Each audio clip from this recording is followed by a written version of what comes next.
कक्षा 11वीं के विद्यार्थियों को रसायन सब्जेक्ट से आईएमपी प्रश्न बता देता हूँ। तो चलो शुरू करते हैं। तो आज के इस वीडियो में आज मैं आप लोगों को बताने वाला हूँ, अध्याय 5 को बताने वाला हूँ। अध्याय और इकाई दोनों एक है, ठीक है। तो चलो देखते हैं।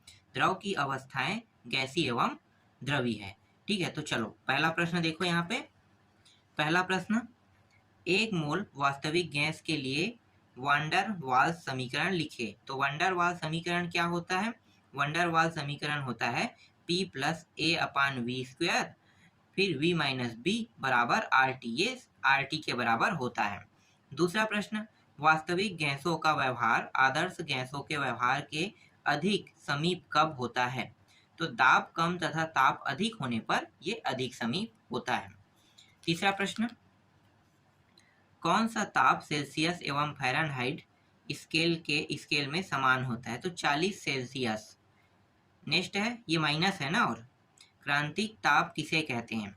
क्रांतिक ताप वह ताप है जिस पर किसी गैस को द्रवित कराया जा सकता है, परंतु इस ताप के ऊपर गैस को उच्च दाब लगाने पर भी द्रवित नहीं किया जा सकता। इसे टीसी से दर्शाते हैं। उदाहरण जैसे कार्बन डाइऑक्साइड का क्रमिक ताप कितना होता है? 31, ठीक है। ये निकला कैसे होगा? 8 दूनी 16 और 16 दूनी 32 और सी, ठीक है। क्रमिक ताप को देख लेना। चलो आगे मैं अगर इससे रिलेटेड रहेगा तो मैं आपको बता दूंगा, ठीक है। आगे देखो, वर्ग माध्यम मूल वेग किसे कहते हैं? तो वर्ग माध्यम मूल वेग निश्चित ताप पर अणुओं के वर्गों के योगफल के औसत मान के वर्गमूल को वर्ग माध्य वेग कहते हैं। इसे v से दर्शाते हैं। r बराबर n1 v1 का वर्ग प्लस n2 v2 का वर्ग अपान n, ठीक। चलो आगे देखो। इसके बाद देखो, नदी के पेंदे से निकलने वाले बुलबुलों का आयतन सतह तक आते आते बढ़ जाता है। क्यों? ऐसा क्यों होता है? होने का कारण है नदी के सतह पर उसके पेंदे की अपेक्षा दाब कम होता है, अतः बायल के नियम के अनुसार वायु के बुलबुले का आयतन सतह तक आते आते बढ़ जाता है। और यहाँ पे एक सूत्र बताया गया है, मतलब V अनुक्रमानुपाती 1/P, या इसे आप कह सकते हो व्युत्क्रमानुपाती, क्योंकि 1/P दिया है। इसका मतलब ये अनुक्रमानुपाती नहीं होगा, व्युत्क्रमानुपाती होगा। सातवां है, अधिकतम संभावित वेग किसे कहते हैं? किसी गैस के अधिकांश अणु का जो वेग होता है उसे अधिकतम संभावित वेग कहते हैं। अल्फा बराबर कोष्टक के अंदर 2RT/m होगा, जहां अल्फा अधिकतम संभावित वेग व m बराबर गैस का अणु भार है। आठवां प्रश्न, क्या कारण है कि द्रव की बूंद गोलाकार आकृति की होती है? तो कारण देख लेते हैं। किसी द्रव के पृष्ठ के अणु अपेक्षाकृत उच्च गतिज ऊर्जा वाले होते हैं, अतः द्रव की प्रकृति वह आकार प्राप्त करने की होती है जिसे पृष्ठ पर अणुओं की संख्या कम हो जाए, अर्थात ऊर्जा में कमी आती है। गोले के पृष्ठ का क्षेत्रफल न्यूनतम होता है, जिसके कारण उसका पृष्ठ तनाव कम होता है, इसलिए द्रव की बूंदें गोलाकार होती है। नौवां प्रश्न, कार्बन डाइऑक्साइड और मीथेन का क्रांतिक ताप क्रमशः 31.1 सेल्सियस एवं -81.9 सेल्सियस, इसमें से किसमें प्रबल अंतर आणविक बल है तथा क्यों? उत्तर क्या लिखना है? उत्तर लिखना है, क्रांतिक तापों के मान से पता चलता है कि कार्बन डाइऑक्साइड के अणुओं में अन्योन क्रिया अधिक है। वास्तव में दोनों गैसें अध्रुवी है, परंतु कार्बन डाइऑक्साइड में वैन डर वाल्स अन्योन क्रिया बड़े आणविक आकार के कारण अधिक होता है। 10वां, संयुक्त गैस नियम क्या है? इसका गणितीय रूप लिखिए। तो उत्तर में आदर्श गैस समीकरण चरों के समक्षणिक परिवर्तन के लिए है। यदि किसी निश्चित मात्रा की गैस का ताप T1 आयतन V1 तथा दाब P1 से क्रमशः T2, V2 तथा P2 तक परिवर्तित होता है, और आधा यहाँ पे देखो P1 P2 वाला है, ठीक है। इस तरह से संयुक्त गैस नियम निकलेगा। इसके बाद देखो, पॉइस पदार्थ के किस मूलभूत गुण की इकाई है? तो श्यानता लेना है उत्तर में, ठीक है। नेक्स्ट देखो 12वां प्रश्न, PV² T² अपान n के लिए SI इकाई क्या होगी? तो SI इकाई क्या होगी? तो ये उत्तर आपको लेना है। ठीक है, चलो देखते हैं। ये एक नंबर के प्रश्न है। इसके बाद है मौसम अध्ययन के लिए छोड़े गए गुब्बारे के ऊपर उठने पर उसका आयतन कैसे बदलता है? तो गुब्बारा जैसे जैसे ऊपर उठता है वायुमंडलीय दाब में कमी आती है, जिससे गुब्बारे के अंदर का दाब भी कम हो जाता है, अतः गुब्बारे का आयतन बढ़ने लगता है। 14वां प्रश्न, आदर्श गैस समीकरण की सहायता से किसी गैस का मोलर द्रव्यमान कैसे ज्ञात कर सकते हैं? तो आदर्श गैस समीकरण PV इक्वल nRT, और ये मोल जो है n मोलों की संख्या, द्रव्यमान और मोलों का द्रव्यमान, इस तरह से बताया है इन्होंने। ठीक है, इसके बाद देखो आधा हिस्सा यहाँ पे है, ये रहा। ठीक, तो पूरा उत्तर आपको मिल गया। चलो आगे देखते हैं। देखो 15वां प्रश्न, क्रांतिक दाब तथा क्रांतिक आयतन किसे कहते हैं? क्रांतिक ताप पर किसी गैस को द्रवित कराने के लिए आवश्यक दाब को क्रांतिक दाब कहते हैं, इसे Pc से दर्शाते हैं। जबकि क्रांतिक आयतन क्या होता है? क्रांतिक ताप व क्रांतिक दाब पर किसी गैस के एक अणु के आयतन को उसका क्रांतिक आयतन कहते हैं, इसे Vc से प्रदर्शित करते हैं या दर्शाते हैं। इसके बाद देखो 16वां प्रश्न, संपीड़न संपीड्यता गुणांक किसे कहते हैं? निश्चित ताप और दाब पर किसी गैस के प्रेक्षित आयतन तथा अवलोकित आयतन का अनुपात संपीड्यता गुणांक कहलाता है, इसे Z से प्रदर्शित करते हैं, जैसे कि यहाँ पे प्रदर्शित करके बताया गया है। इसके बाद श्यानता किसे कहते हैं? किसी द्रव की परस्पर संपर्क वाली परतों की आपेक्षिक गति में प्रतिरोध को श्यानता कहते हैं, इसे द्रव के प्रवाह में प्रतिरोध कहते हैं, इसे नीटा या ईटा, देखो यहाँ पे नीटा भी बोलते हैं, इसे ईटा भी बोलते हैं, से प्रदर्शित करते हैं। इसका ऐसा ही मात्रक kgm-1 s-1 है। पृष्ठ तनाव क्या होता है? तो वह बल जो द्रव पर खींची गई 1 सेंटीमीटर स्पर्श रेखा पर पृष्ठ के लंबवत दिशा में कार्य कर रहा है, पृष्ठ तनाव कहलाता है। अर्थात पृष्ठ तनाव उस कार्य की माप है जो द्रव के पृष्ठ क्षेत्रफल में इकाई वृद्धि के लिए आवश्यक है। इसका ऐसा ही मात्रक न्यूटन प्रति मीटर है। इसके बाद लघुत्तरी प्रश्न देखो, बायल का नियम क्या है? इसका गणितीय व्यंजक लिखिए। इस नियम के अनुसार स्थिर ताप पर किसी गैस की निश्चित मात्रा का आयतन V उसके दाब P के व्युत्क्रमानुपाती होता है, जैसे कि यहाँ पे बताया गया है। ठीक है, इसके बाद इसका जो कुछ हिस्सा है यहाँ पे है, तो PV P1 V1 equal P2 V2 यहाँ पे कंप्लीट हो जाएगा। दूसरा प्रश्न,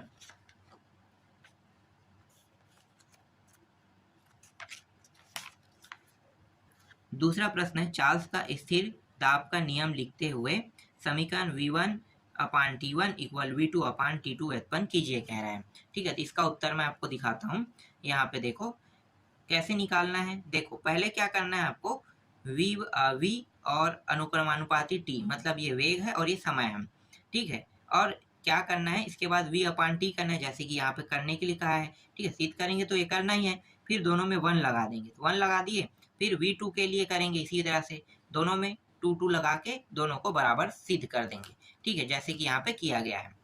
इसके बाद तीसरा प्रश्न देखो, यहाँ पे चार्ल्स के नियम के आधार पर समझाइए कि परम शून्य ताप -273 सेल्सियस क्यों होता है? तो V0 1/T टेम्परेचर ऊपर में और ये जो है सेल्सियस नीचे में। ठीक है, इस तरह से मान रखोगे तो उत्तर आ जाएगा आपका 0। ठीक है, घन सेंटीमीटर। तो इस तरह से ये परम शून्य होता है। 0 सेल्सियस जब प्राप्त होगा तो वो क्या होगा, वो परम शून्य तापमान के बराबर होगा। चलो आगे देखो, सिद्ध कीजिए V अनुक्रमानुपाती T, ये चार्ल्स का ही नियम है ना। अगर आपको दिखाई देता है इसका मतलब यही है। और यहाँ पे बोला भी होगा, देखते हैं, स्थिर दाब पर किसी गैस की निश्चित मात्रा का आयतन उसके परम ताप समानुपाती होता है। तो हम चार्ल्स का नियम उपयोग कर रहे हैं। तो देखो चार्ल्स का नियम यहाँ पे लिखा गया है। ठीक है, चार्ल्स के नियम से अब हल कर रहे हैं मान लो। तो देखो ये रहा इसका सॉल्यूशन, यहाँ से यहाँ तक के समीकरण 1 तक के हो गया। अब दूसरा दिखाता हूँ। ठीक है, समीकरण 1 ये यहाँ से यहाँ तक देखो। ठीक है, ये था यहाँ तक और आगे जो है यहाँ से यहाँ तक, ये कंप्लीट हो गया। ठीक है, आगे देखते हैं। इसके बाद देखो यहाँ पे है गेलुसाक का नियम। गेलुसाक का नियम क्या होता है? तो इस नियम के अनुसार किसी गैस की निश्चित मात्रा का आयतन स्थिर रखने पर उसका दाब परम ताप के समानुपाती होता है। इसके बाद यहाँ तक के, ठीक है, पूरा सॉल्यूशन करना है और कुछ हिस्सा यहाँ पे है। छठवां देखो, स्वचालित वाहनों के टायर में ठंड की अपेक्षा गर्मी में कम वायु भरी जाती है, क्यों? और गर्मी के दिन में सोडा वाटर की बोतल ठंडे पानी में रखी जाती, क्यों? तो इसका कारण बताया गया है, मतलब कारण पूछा गया है। तो पहला ए का उत्तर ये रहा और बी का उत्तर ये रहा। ठीक है, एक बार पढ़ना बस है, समझ में आ जाएगा। इसके बाद सातवां प्रश्न देखो, गैस समीकरण PV = RT की स्थापना कीजिए। तो इसका उत्तर मैं आपको दिखा देता हूँ, ये रहा। ठीक है, यहाँ तक के, और इसका थोड़ा सा और हिस्सा है उसको मैं दिखाता हूँ आपको यहाँ पे। ठीक है, यहाँ से यहाँ तक के। इसके बाद आठवां प्रश्न देखो, डाल्टन का आंशिक दाब का नियम क्या है, इसका उपयोग लिखिए। इसका भी उत्तर मैं आपको दिखाता हूँ। तो यहाँ से यहाँ तक देख लो। इसके बाद नियम उपयोग बोल रहा है, तो नियम उपयोग यहाँ पे है। फिर नौवां प्रश्न देखो, ग्राहक के विचरण नियम को समझाइए तथा इसके अनुप्रयोग लिखिए। इसका भी उत्तर मैं आपको दिखा देता हूँ, ये रहा। ठीक है, आगे दिखाता हूँ।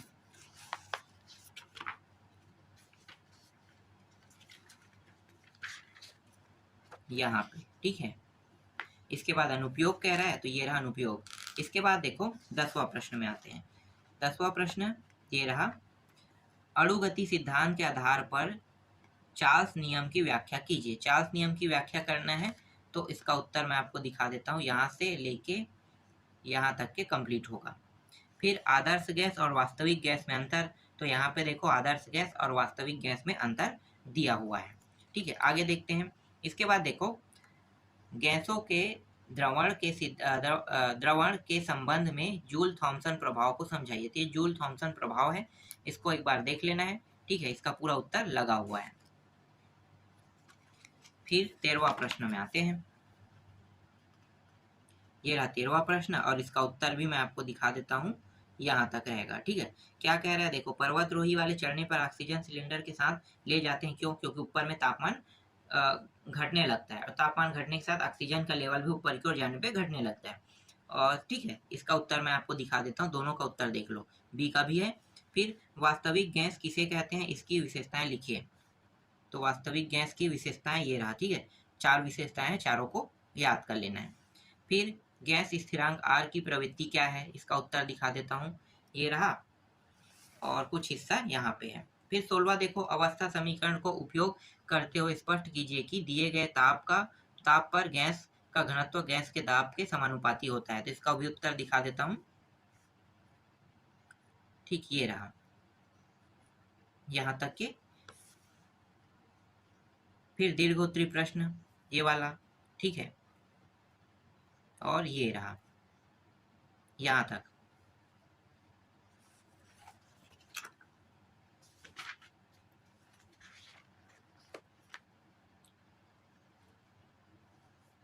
फिर आधा हिस्सा यहाँ पे है और आधा हिस्सा यहाँ पे,